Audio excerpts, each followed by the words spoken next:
Olá, gente! Estamos aqui mais uma vez no Recultura para a gente poder falar sobre esse tema que é tão especial para mim, particularmente, né? Sou a Bárbara, eu trabalho hoje com a PIC. Esse podcast é da empresa PIC, né? Que é uma empresa voltada para benefícios. E a gente está aqui hoje para falar sobre benefícios, cultura, inovação, NR1, que é um tema muito importante aí que todo mundo está querendo saber. E a gente trouxe uma convidada muito especial, a Camila Paiva. Eu vou deixar ela se apresentar, falar um pouquinho para vocês sobre ela, do que ela tem feito. Ela é uma consultora da área de gestão de pessoas também. E a gente está muito feliz pela sua presença, Camila. Obrigada aqui pelo tempo que você disponibilizou para a gente. Fica à vontade para contar um pouquinho da sua história, tá? Obrigada, Bárbara. Que oportunidade boa estar aqui com vocês para a gente falar de assuntos tão relevantes que fazem parte do nosso dia a dia nas empresas. Como a Bárbara falou, eu me chamo Camila Paiva, eu sou psicóloga.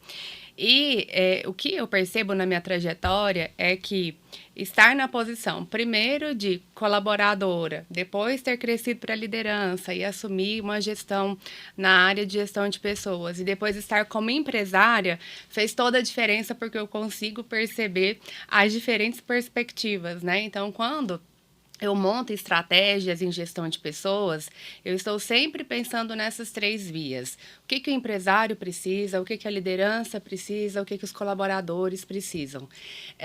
São mais de 18 anos de experiência na área. Hoje eu sou professora também de cursos de MBA, mas acima de tudo, Bárbara, eu adoro colaborar com pessoas, adoro resolver problemas, e a gente tem muitos dentro das empresas, né?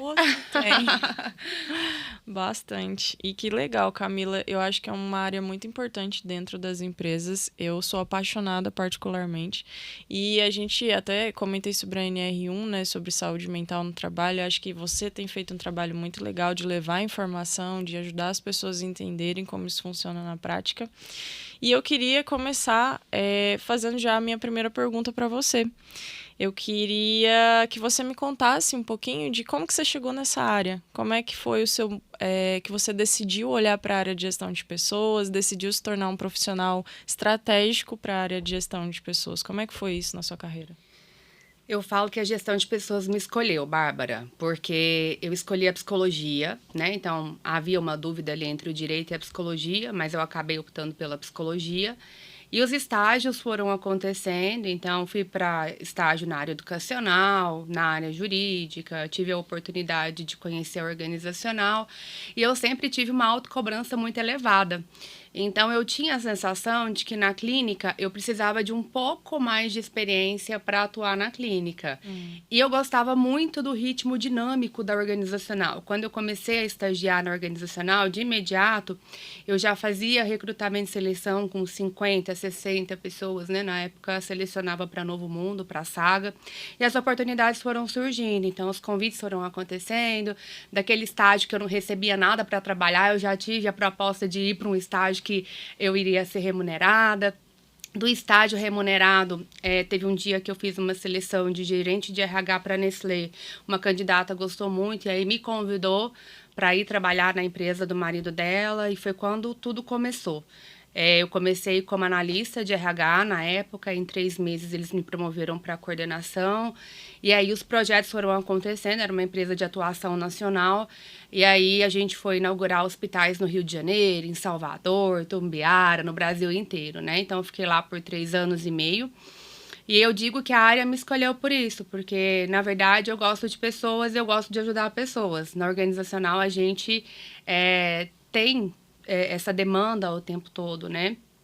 E aí eu fui crescendo, de lá eu tive também outras experiências no agronegócios, depois eu fui para construção, e a última experiência como CLT foi em 2016, que eu estive numa multinacional.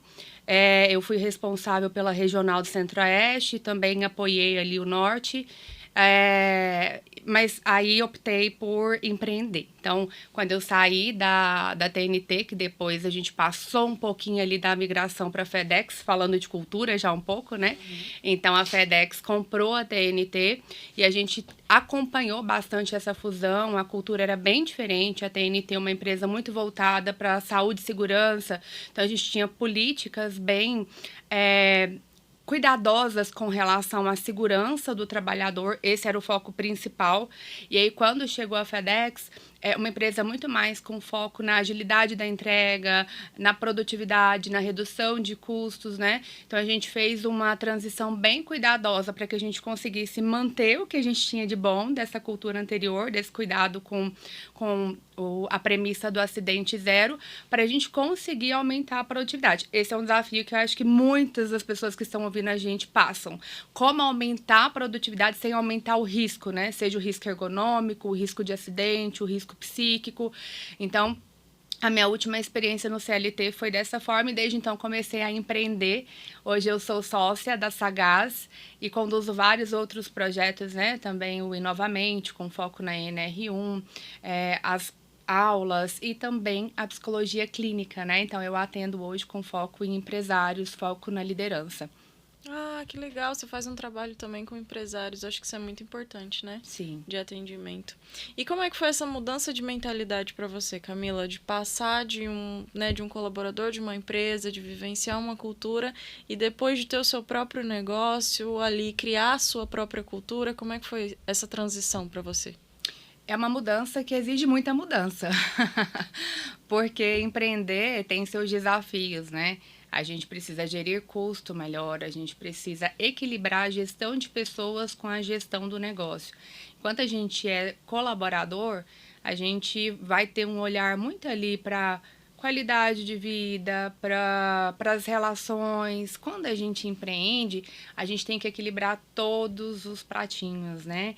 E muitas vezes a gente quer fazer uma ação que vai trazer uma qualidade de vida maior para o time, mas muitas vezes a empresa ainda não tem um orçamento suficiente para aquele momento. Então, o que eu vejo de principal dor, principalmente quando a gente começa, né? Depois, com o tempo, tudo vai acontecendo e a gente consegue trazer várias soluções diferentes. Mas quem começa a empreender tem o desafio de não ter a viabilidade de fazer tudo o que a empresa vai precisar num primeiro momento. Isso me ensinou muito, porque todas as vezes que eu era colaboradora e que eu pedia algum orçamento, apresentava algum projeto para o meu líder e ele negava, eu falava, caramba, né? Poxa, projeto tão legal, por que ele está negando? Não é possível que ele está negando um projeto em conta desse. E aí, depois que a gente empreende, a gente entende que, às vezes, a gente tem que negar por não ser o momento, né? E aí, a gente tem que aguardar o momento de cada coisa, tomar decisões de forma mais segura, porque, sim, gestão orçamentária vai trazer sustentabilidade, vai trazer segurança. Então, não adianta a gente assumir riscos incalculados, porque isso vai trazer um impacto negativo para o negócio e para as pessoas também. Então, acho que a grande mudança foi essa: equilibrar gestão orçamentária, decisões que assumem risco, com o cuidado com quem está dentro da empresa. Ah, perfeito, muito legal. Acho que essa mentalidade, né, de passar de um colaborador para um empreendedor e também para um empresário, né? Porque a gente não está falando só de empreender, a gente está falando de conhecer outras áreas ali que de repente você não lidava no dia a dia, né? De ter um financeiro, de ter uma contabilidade. Acho que tudo isso também é um desafio, né? Sim. E aí, quando a gente fala de clientes, né, Camila? Imagino que você tenha seus clientes, faz seu trabalho lá de consultoria, e eles chegam para você com algo na teoria, né? Ah, eu tô com tais dificuldades, eu faço isso e tudo. E aí, quando você vai até a empresa, que você chega lá e vê que na prática é diferente. Eu imagino que isso deve acontecer muito com você no dia a dia. Quais os maiores erros que você vê hoje que o empresário comete quando a gente fala de cultura, de gestão de pessoas e que afeta o resultado e a performance do time ali no final do dia? Perfeito, ótima pergunta. Bom, eu escuto muito a seguinte fala: as pessoas não querem trabalhar. E aí eu sempre devolvo a pergunta: qual é a proposta de valor da sua empresa? Né? Hoje a gente tem um grande vilão, que é as plataformas, né? Então, o Uber, o iFood, são plataformas que trazem maior autonomia para o trabalhador e que trazem, muitas vezes, uma possibilidade de ganho maior do que ele teria trabalhando como CLT, quando a gente está falando de times de base. Então, Bárbara, a gente tem que estar muito atento à proposta de valor do nosso negócio. qual que é o nosso público? O que faz a gente perder pessoas? Realmente as pessoas não querem trabalhar, ou ela tá indo trabalhar no Uber porque ela vai tirar o dobro do que ela tira aqui e ela ainda vai fazer o horário dela do jeito que ela faz. Então, o que eu vou trazer de proposta de valor para essa pessoa querer ficar? Uma possibilidade é trabalhar melhor o pertencimento, né? Então, se eu perco pessoas para Uber, para o iFood, eu posso trabalhar o meu pertencimento melhor. Porque a gente tem essa necessidade enquanto condição humana. A gente precisa pertencer, né? Não é à toa que a gente pertence à família, a grupos religiosos, a empresas. E a Uber, ela não traz essa possibilidade de pertencimento. E eu não vejo as empresas trazendo essa estratégia para dentro do negócio. Muitas vezes a gente fica presa à estratégia salarial, a gente até revê o pacote de benefício, mas e o pacote de pertencimento, da pessoa entender que faz parte de um lugar, que ela gosta das pessoas, que ela quer estar lá, que ela acredita nas promessas da empresa e que ela tem ganhos imediatos e a médio e longo prazo. Então, essa é uma das queixas, né? E também uma outra queixa que eu escuto muito é que erra-se muito, né? Então, assim, a gente vem acompanhando uma crescente de gestores, de empreendedores, trazendo a IA para dentro do negócio, o que é muito positivo, né? Unir a inteligência artificial com a inteligência humana, mas eu noto uma expectativa de substituição. Então, por exemplo, as clínicas, elas têm tentado substituir as recepcionistas pela inteligência artificial. E a gente precisa calibrar muito bem essa expectativa, porque não vai substituir, é uma complementação, né? Então, a gente já sabe que a gente vai ter cada vez mais uma demanda humana, do afeto, do cuidado, desse olho no olho. Então, a IA, ela vem para agregar, para colaborar, para reduzir tempo de trabalho, para automatizar uma tarefa que a gente não precisa gastar muito tempo fazendo. Mas a gente não vai substituir a força humana. E se a gente acha que a gente vai parar de ter problemas com erro, substituindo um trabalhador por uma IA, eu preciso avaliar, porque certamente o problema está na minha gestão. Eu não estou delegando direito, eu não estou monitorando, eu não estou pensando na estratégia de qual é o tamanho do time que eu preciso, quais são os problemas que eu tenho que resolver. Então, essa é uma pontuação que eu faço muito, né? Se eu estou com a expectativa idealizada de que uma IA vai resolver todos os meus problemas, eu preciso rever, porque o problema está na minha gestão. Nossa, isso é muito legal e muito polêmico também, que a gente tem visto no dia a dia, né? Uhum. Uma coisa que eu sempre ouvi, que é até da Mari Dias, fundadora da Gup, acredito que você deve conhecer, que ela falava muito há um tempo atrás que no futuro as pessoas gerenciariam, né? O desafio seria gerir pessoas e máquinas. E acho que isso vem muito de encontro ao que você tem falado aqui pra gente, né? Não é só substituição. É uma nova forma de trabalho, acho que é uma visão de futuro que vai acontecer no modelo de trabalho que a gente tem, mas que se essas duas coisas não andarem juntas e não forem bem geridas, isso provavelmente não vai funcionar, né?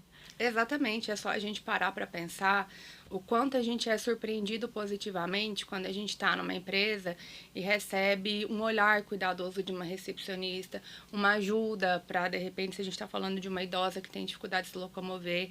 Então, como é que é mesmo que a gente acha que a gente vai resolver tudo através de algo que é automatizado, né? Nosso desafio é justamente trazer esse equilíbrio. A gente precisa continuar avançando com as habilidades tecnológicas, não é uma escolha, e que bom, acho que a gente tem muitos ganhos, mas a gente também não ter essa perda da habilidade humana, social, relacional, que desde a pandemia a gente vem percebendo impactos, as pessoas têm tido maior dificuldade de se relacionar. Eu noto isso quando eu chego nas empresas para fazer algum treinamento, alguma palestra.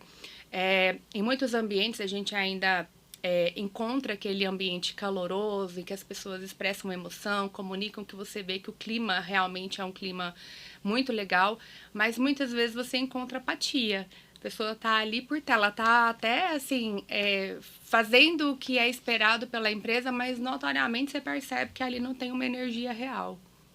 Beleza, Camila. E já que a gente entrou nesse aspecto de cultura organizacional, eu queria que você falasse um pouquinho pra gente, na sua opinião, qual a definição de cultura, o que você entende por cultura hoje?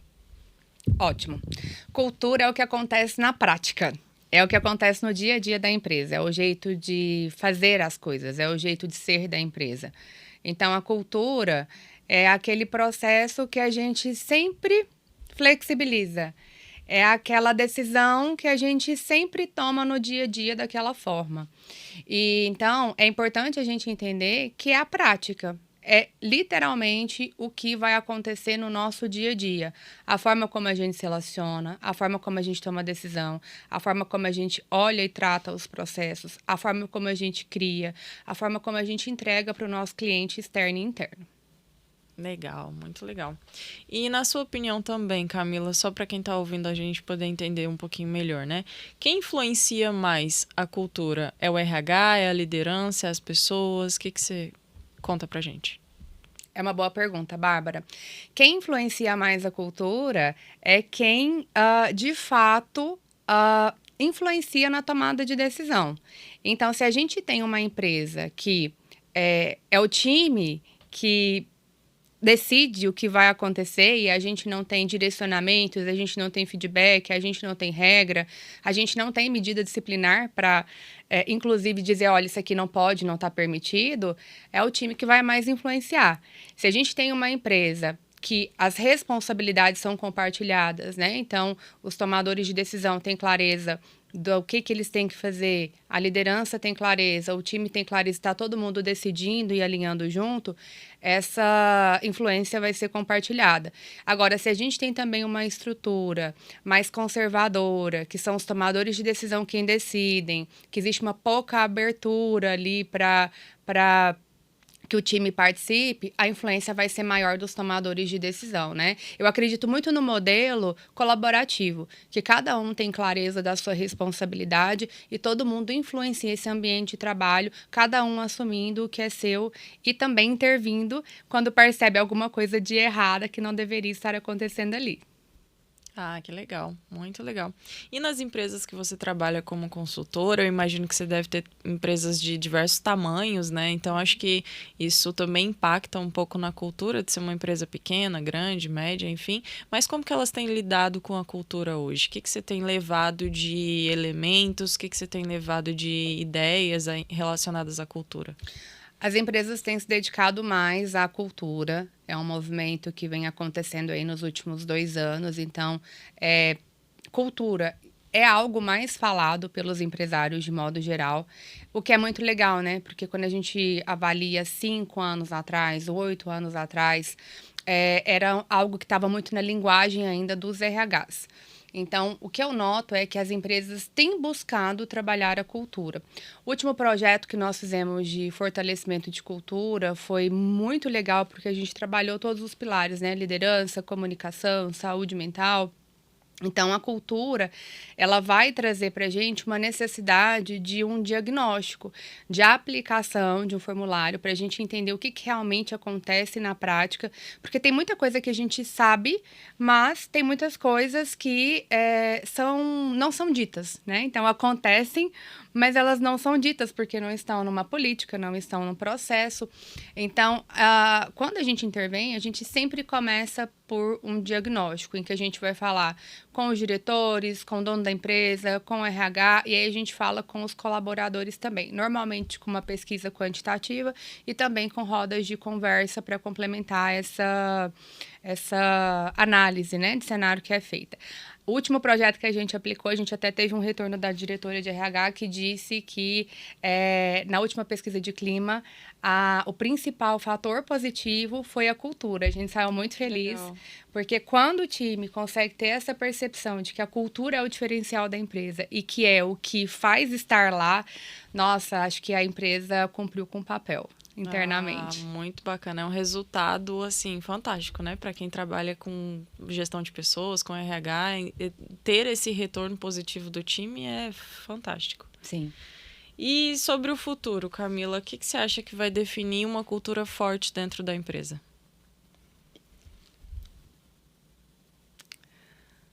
Pergunta boa, hein? Porque hoje a gente está vendo muitas mudanças, tem muitas gerações novas chegando no mercado de trabalho, elas estão influenciando na forma de pensar, na forma de se comunicar.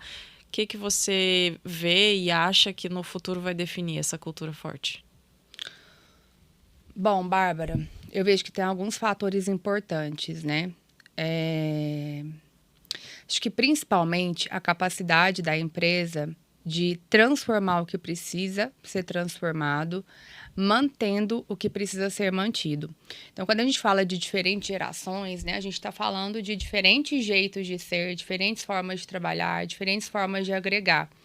Eu acredito muito em ambientes que a gente consegue conciliar essas diferenças, considerando o que a gente valida aqui enquanto negócio. Então, a empresa que consegue ter clareza de onde está, para onde quer ir, o que vai exigir dela enquanto mudança essa jornada de para onde estamos indo. E deixar muito claro quais são os comportamentos que a gente valoriza aqui. Trazer práticas que realmente demonstrem que a gente valoriza esses comportamentos e que as pessoas que entregam esses comportamentos são reconhecidas.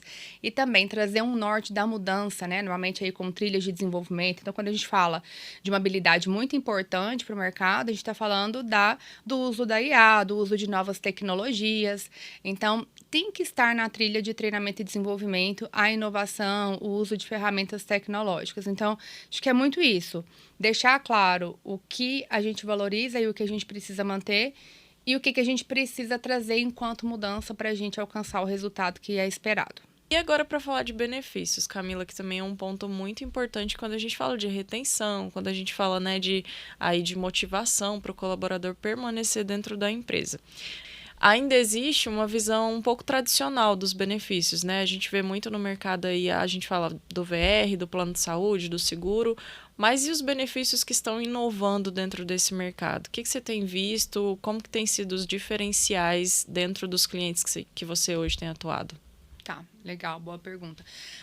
Eu venho percebendo uma mudança grande nos benefícios, né? No último CONAR, a gente percebeu, por exemplo, que um benefício novo é justamente o congelamento de óvulos, né? Então, a gente vem percebendo aí esse fortalecimento das mulheres no mercado de trabalho e, muitas vezes, essa impossibilidade de conciliar a maternidade com aquele momento de carreira. Então, é um benefício que tem sido ofertado e que é novo.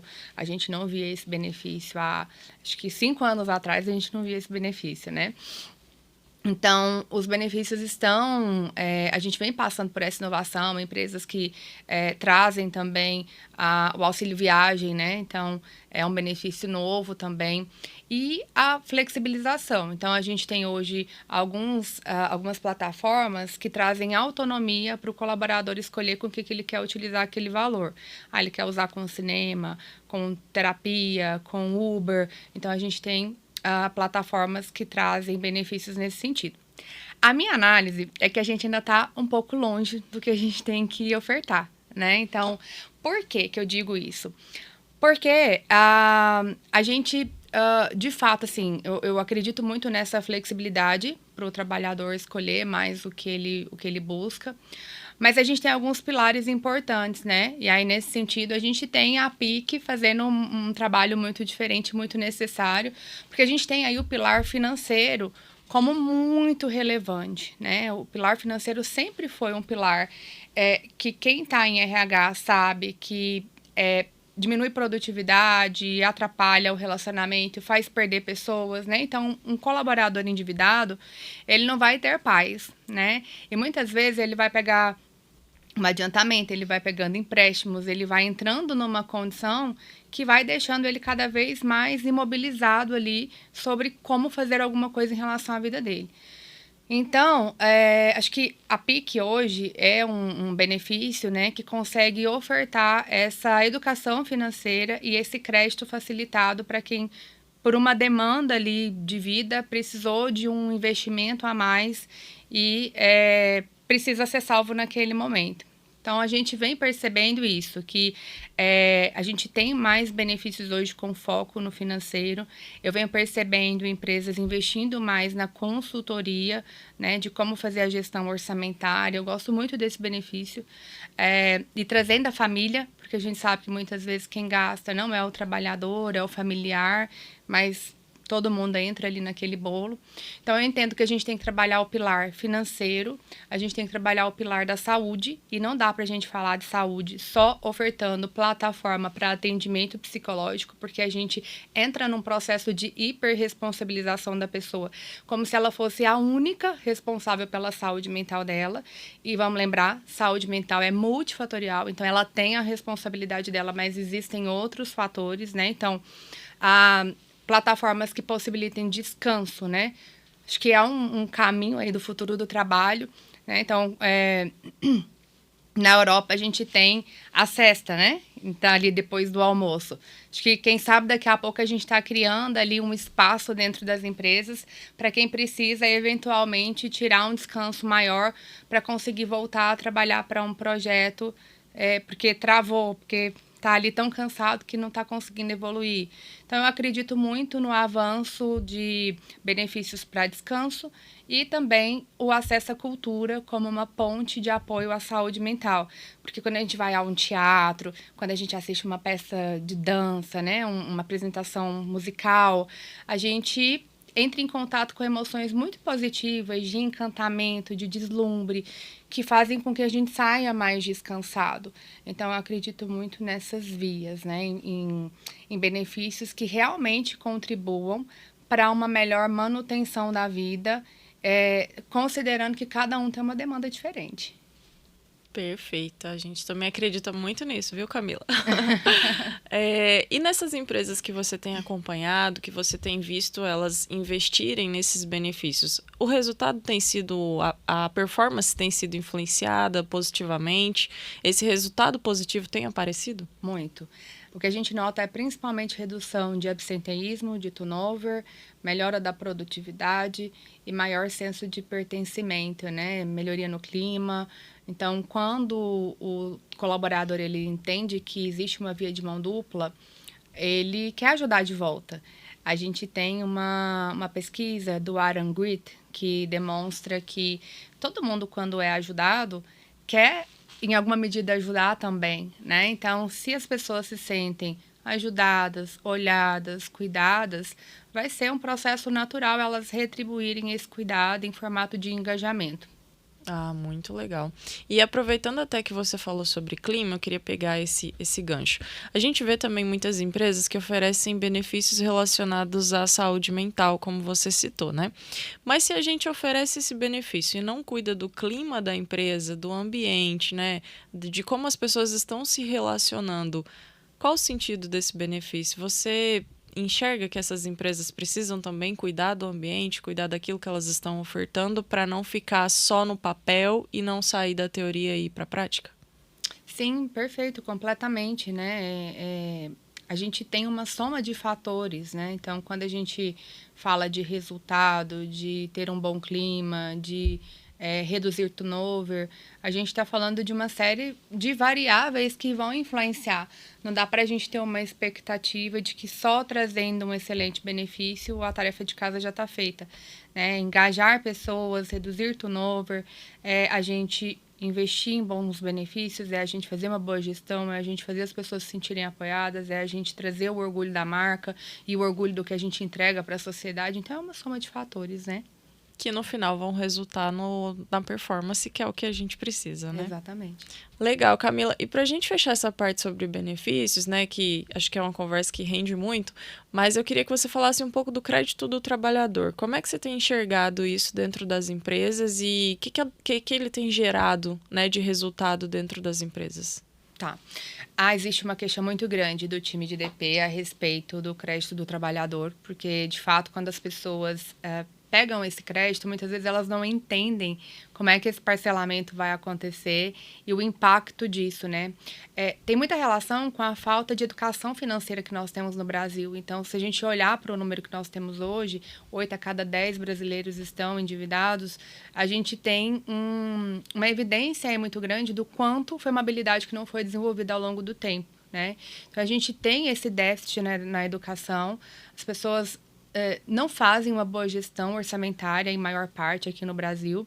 E a consequência disso é o que acontece na prática. Pessoas endividadas, preocupadas e cada vez mais amarradas, né? Porque o endividamento, ele vai tirando ali as possibilidades de resolução, aumentando muito os níveis de ansiedade e realmente virando uma bola de neve que muitas vezes chega ao ponto do trabalhador receber infinitamente ali do que ele precisaria para fazer a manutenção da vida e vai ficando amarrado, né? Porque daí onde mais pegar, como resolver, os juros estão muito altos. Então, a pessoa pega um crédito aqui, acha que vai resolver, não resolveu, aí pega outra ali, quando vê o salário já foi embora, e aí se transforma numa insatisfação com a empresa, né? Porque o trabalhador não entendeu aquele crédito que ele pegou emprestado, ele acha que o fato de não estar recebendo quase nada é a empresa que não está pagando, e aí isso acaba acarretando em turnover. Então, eu vejo que, apesar do crédito ser um crédito fora do negócio, o negócio precisa se envolver para orientar as pessoas para elas entenderem como funciona e como impacta. Porque o resultado final vai vir para a empresa, é ela que vai perder as pessoas, infelizmente. E a gente citou também no começo do podcast, Camila, um assunto que está sendo bastante discutido aí, né? Tem estado em alta nos meios, tanto da área de gestão de pessoas quanto nos empresários, que é a famosa NR1. Só para todo mundo entender e ficar na mesma página. Para quem não conhece, qual a definição? O que você traz para a gente hoje sobre a NR1? Bom, a NR1 é a primeira norma, a norma 1 regulamentadora das condições de trabalho. Então, é uma norma que direciona a gestão dos riscos que nós temos dentro do trabalho. Ergonômico, físicos, químicos e psicossociais. A mudança que a gente teve é que a gente vai começar agora a ser fiscalizado a partir de maio de 2026. Tá aí, né? O que isso significa na prática? Significa que nós, empresários, somos responsáveis por monitorar os riscos psicossociais que existem dentro da empresa. Então, tal como a gente precisa monitorar riscos ergonômicos, riscos biológicos, a gente também precisa monitorar os riscos de carga psíquica, os riscos que a gente tem de aumentar a ansiedade do trabalhador, de ter um ambiente de trabalho extremamente estressor que leve as pessoas, por exemplo, para uma exaustão, né? Então, por que isso aconteceu? A gente teve um aumento muito significativo de casos de burnout no Brasil, um aumento muito significativo de afastamentos por depressão, por ansiedade. Isso demonstra que a gente, enquanto empresa, precisa avaliar a forma como a gente está organizando o nosso trabalho, a forma como a gente está fazendo gestão. Por exemplo, quando eu desligo 20 pessoas de uma vez na minha empresa, isso vai fazer com que os trabalhadores se sintam inseguros, que eles pensem, o próximo sou eu. Sempre rola a piadinha, né? Olha lá, vai para RH, sua vez, hein? Né? Então, o que a gente, enquanto empresa, pode fazer para que, no momento que eu tenha que desligar 20 pessoas, eu não gere insegurança indevida em quem não tem que estar inseguro.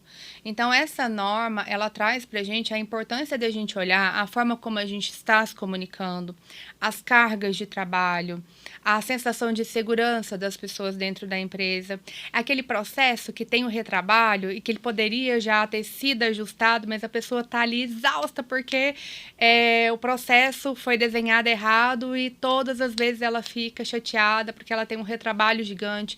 Então, eu entendo como algo positivo, é algo que vai demandar um trabalho inicial, mas é algo que vai fazer com que a gente tenha maior qualidade de vida, maior bem-estar e que a gente corrija aquilo que tem que ser corrigido.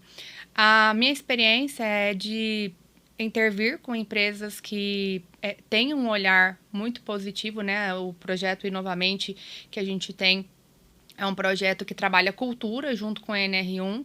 Então, eu sempre digo, né, que nesse movimento a gente vai ter empresas que só querem cumprir a lei e empresas que querem efetivamente trabalhar a cultura.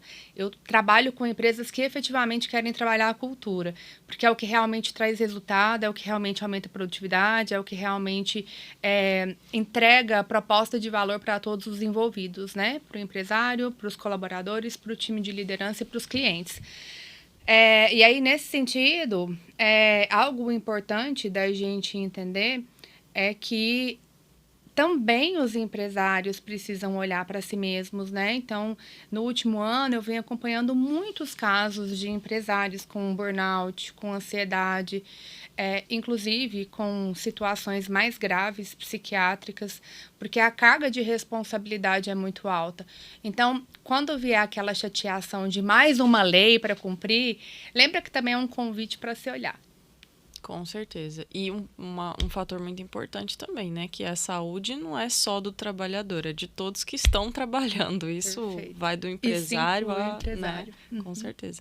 E a gente sabe que o RH ele vai ter um papel muito estratégico dentro dessa nova atualização, né? Vamos chamar assim. Como que você tem visto hoje os RH se prepararem? Como que dica, de repente, que você pode dar para, né, para quem é profissional dessa área se preparar? Até porque a gente tem visto que o RH vai ter que se preparar um pouco mais, vamos falar do lado jurídico, né? Como que você tem trabalhado isso? Tem alguma dica que você possa dar para esses profissionais? Você sabe que é bem desafiador para os RHs. A minha pesquisa de mestrado abordou um pouquinho disso, porque o que eu identifiquei? Durante a pandemia, eu estudei as principais demandas de saúde dos trabalhadores e como é que o RH trazia alternativas. E a conclusão foi justamente que, na área de RH, nós temos um grande desenvolvimento de expertise na área de recrutamento e seleção e na área de treinamento, e a área de saúde do trabalhador acaba ficando muito aquém, porque as demandas que a gente vai trabalhando vai sendo muito por feeling, pelo que a gente vai ali pensando na prática, mas com pouco embasamento, né? Então, a chegada da NR1 traz um convite para a área se desenvolver nesse sentido, e eu venho percebendo que, de fato, esse estudo, essa dedicação, ela vem acontecendo mais para os RHs. Então, de maneira geral, eu noto que as pessoas têm participado de palestras, de cursos, buscado entender. E a sugestão que eu dou é conheça, mas também não traga para você mesma, assim, sozinha, a responsabilidade. É um projeto que é muito importante ter imparcialidade, que é muito importante ter um olhar de fora. Então, hoje, se eu fosse uma gestora de RH, eu traria uma empresa de fora para fazer esse diagnóstico, para elaborar um plano de ação. O profissional que quer se preparar, né? Ele trabalha com RH e quer se preparar para fazer essa atualização dentro da empresa. Quais as sugestões e dicas que você pode dar para ele hoje, Camila? Perfeito. Continuar se dedicando a cursos, palestras, né, rodas de conversas. Então, eu noto que os RHs têm participado mais. A saúde do trabalhador ocupa mais espaço da agenda do RH agora.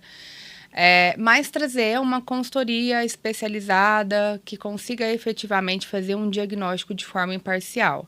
Então, diferente da pesquisa de clima, que a gente não identifica os respondentes, o diagnóstico da NR1 muitas vezes vai precisar identificar, porque só tem uma pessoa naquele cargo. E a gente olha os riscos por cargo.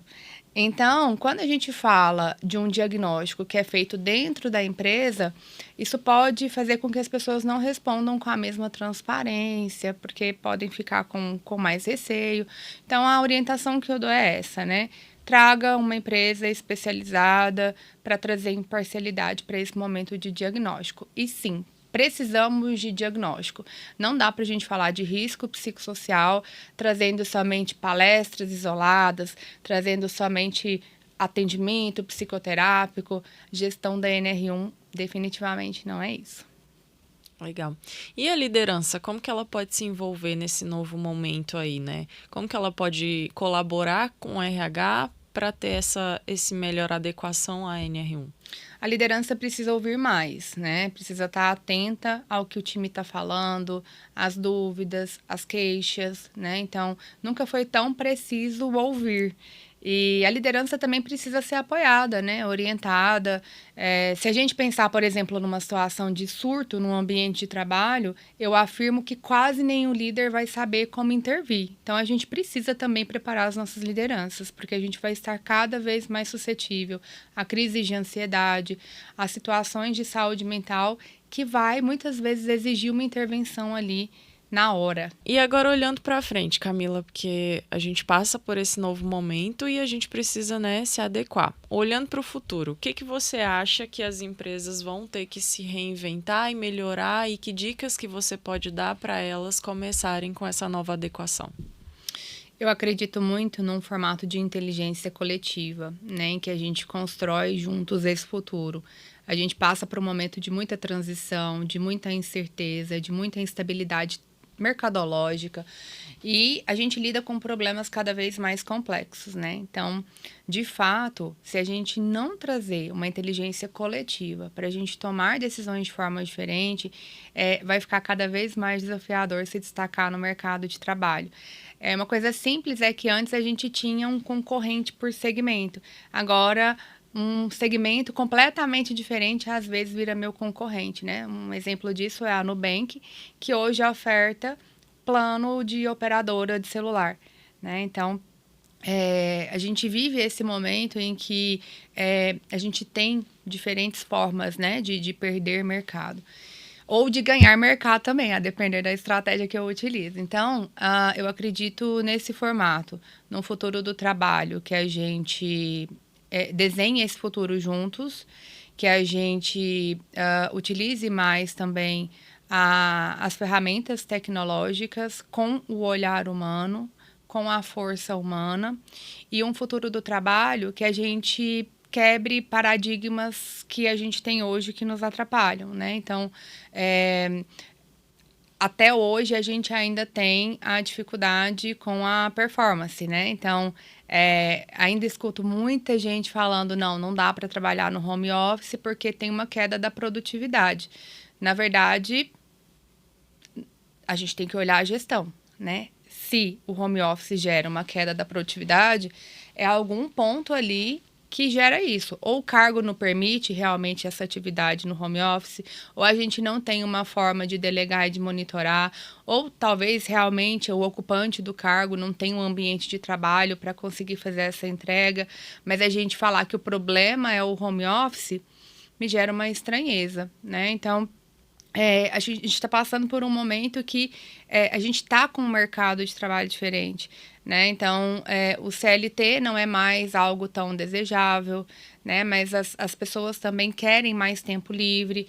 Então, eu acredito uma mudança recente que eu tenho acompanhado é a contratação de mais pessoas meio período, né? Então, eu tenho uma amiga que é gerente de RH e ela foi contratada para atuar em meio período. Agora, uma outra também teve uma proposta e vai trabalhar meio período. Então, acho que a gente precisa estar aberto para novas formas de modular esse trabalho, né?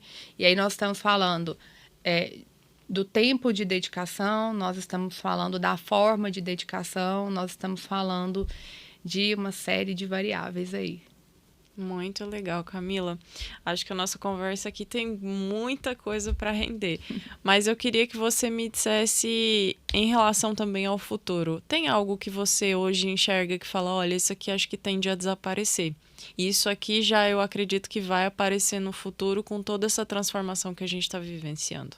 A gente já percebe uma mudança na posição de caixa, né? Então, quando a gente vai no supermercado, já existem os caixas com humanos e os caixas ali eletrônicos para a gente mesmo pesar os produtos e pagar. Isso na Europa já é muito comum, né? Tem locais que a gente não tem absolutamente ninguém no caixa.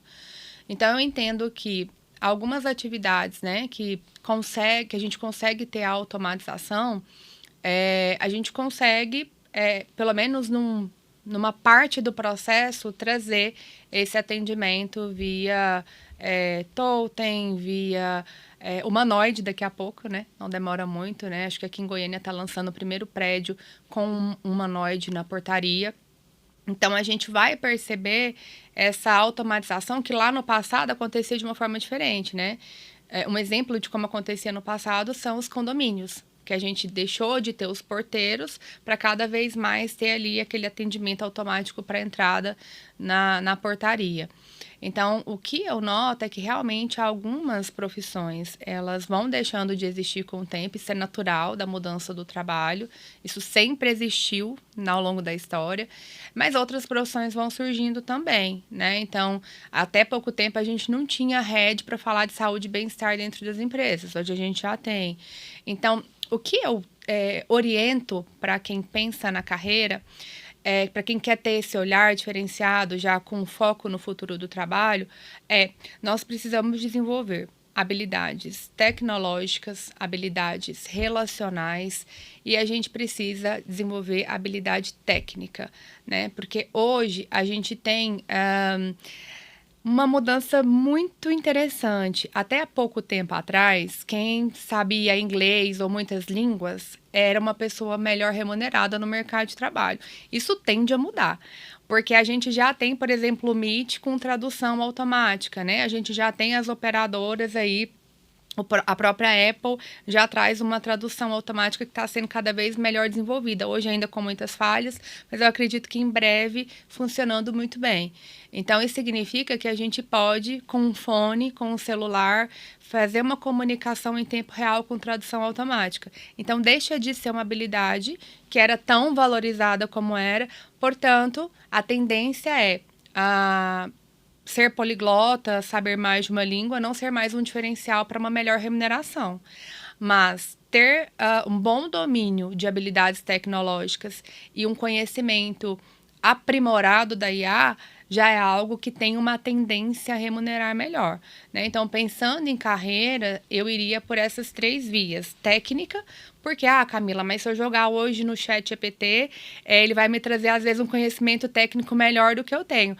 Mas a gente precisa confrontar dados, né? Nem sempre o que a IA traz é verdadeiro, nem sempre ela vai acertar sempre. Então, o técnico para a gente trazer consistência de segurança. O tecnológico para a gente se adaptar às mudanças. E relacional, porque a gente está cada vez mais empobrecido dessa habilidade de relacionar com pessoas. Então, quem conseguir se relacionar bem vai ter um diferencial aí competitivo gigantesco.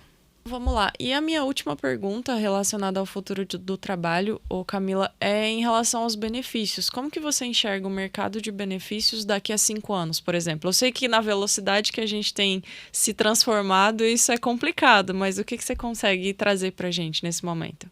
Eu acredito muito no modelo flexível, que a gente atenda aos pilares de vida, né? Então, quando a gente fala de viabilizar a vida, a gente está falando de alimentação, a gente está falando de sono, a gente está falando de atividade física, de saúde mental, de tempo de lazer, né? Então, esses pilares são fundamentais para que a gente tenha bem-estar, para que a gente tenha qualidade de vida.